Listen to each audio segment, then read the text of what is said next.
গণভোট ইস্যুতে জামাতে ইসলাম খুবই সিরিয়াস এবং তারা চায় জাতীয় নির্বাচনের আগে গণভোট হোক এবং সেটা সম্ভাব্য।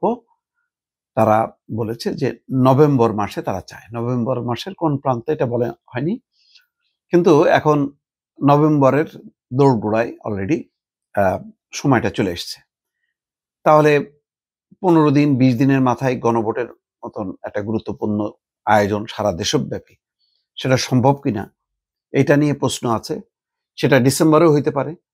নির্বাচনের দিন হোক, এটা বিএনপির প্রত্যাশা। নির্বাচন দিনে হইলে, একসাথে হইলে কি সমস্যা হবে? যদি আগে হয় তাহলে সেখানেও সমস্যা কি, এটা পরিষ্কার না।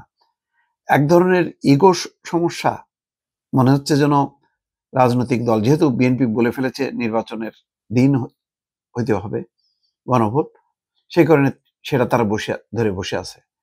আবার জামাতও চাই যে ওই নভেম্বরেই তারা ধরে বসে আছে। এই ঠেলাঠেলির কারণটা সঠিকভাবে বোঝা যাচ্ছে না, যেহেতু গণভোট নিয়ে কোনো বিতর্ক নেই, যে গণভোটে রাজি, বিএনপিও রাজি, জামাতও রাজি। শুধু সময় নিয়ে কেন দ্বন্দ্ব সংঘাত? কেন ঐক্যমত্য কমিশন সুনির্দিষ্ট করে দিল না? তারা তো দিতে পারতো, কিন্তু তারাও দুই রকমের কথা বলছে, যে নির্বাচনের দিন বা তার আগেও হইতে পারে।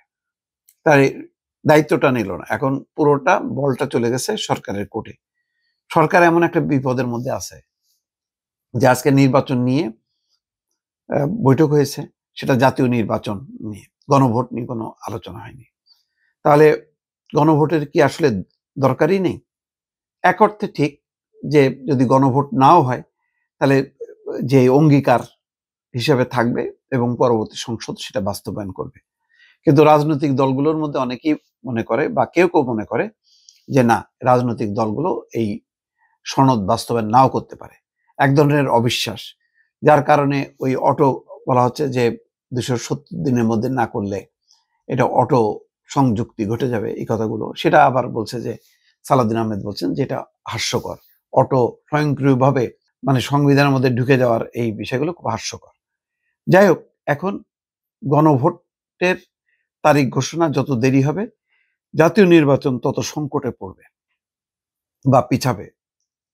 গোলাম পরোয়ারের এই কথাটা যথেষ্ট পরিমাণ একটা চাপ সরকারের উপর বা অন্য রাজনৈতিক দলগুলোর উপর। বিএনপি যদি রাজি না হয় তাহলে কি হবে? তাহলে একদম সুস্পষ্ট একটা বিভক্তি। এখন এখন কিন্তু রাজনৈতিক দলগুলোর মধ্যে যত বিভক্তি বাড়বে, বোঝাই যাচ্ছে যে শেখ হাসিনা, আওয়ামী লীগ, তারাও কিন্তু দেশে এবং বিদেশ থেকে তারাও প্রেসার দেওয়া শুরু করছে যে নির্বাচনে তাদেরও অংশগ্রহণ নিশ্চিত করতে হবে। আভ্যন্তরীণভাবে যদি সমস্ত বিষয়গুলো নিয়ে দুইটি রাজনৈতিক দল, বিশেষ করে বিএনপি এবং জামাত এক থাকতো, তাহলে কিন্তু সংকটটা আর দৃশ্যমান হতো না। এখন সংকটটা বাড়তে থাকবে, তত বেশি আওয়ামী লীগ সক্রিয় হবে। এটা বলাই সব বাহুল্য, এটা সব ক্ষেত্রে তাই হয়।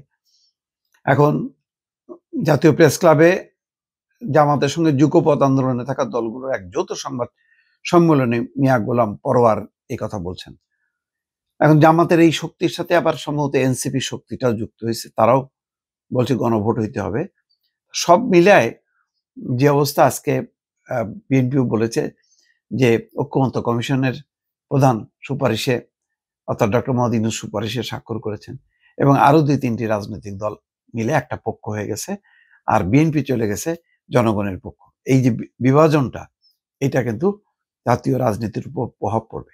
তো জাতীয় নির্বাচন যাতে আবার টাইম মতন হয়, সেই ব্যাপারে কিন্তু তড়িঘড়ি করে আবার ডক্টর মোহাম্মদ ইউনূস বৈঠক করেছেন এবং প্রস্তুতি সভা বলা হচ্ছে, এবং সেখানে পরিষ্কারভাবে বলেছেন সেই আগের কথা, ফেব্রুয়ারির প্রথম ভাগে নির্বাচন, আর নভেম্বর মাস থেকে নির্বাচনের প্রস্তুতিমূলক পদায়ন, আইন শৃঙ্খলা, মানে যত যাবতীয় পদক্ষেপ সবগুলো কমপ্লিট করতে বলা হয়েছে।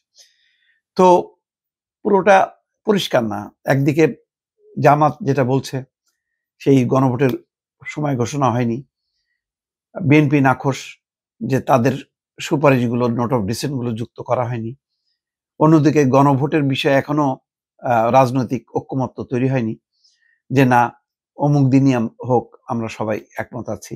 আবার সরকার একটু বেকায়দায় পড়ে গণভোটের প্রসঙ্গটা বাদ দিয়ে যেহেতু দ্বিধা বিভক্তি আছে, তারা জাতীয় নির্বাচন নিয়ে কথা বলছে। সব মিলায় শেষ পর্যন্ত জামাত তার রাজনৈতিক অবস্থানটা কত দৃঢ় করতে পারবে, কতটা তার পক্ষে জাগরণ তৈরি করতে পারবে, সেটার উপর নির্ভর করবে যে আসলে গণভোট নির্বাচনের দিন নাকি নির্বাচনের আগে হবে। দর্শক।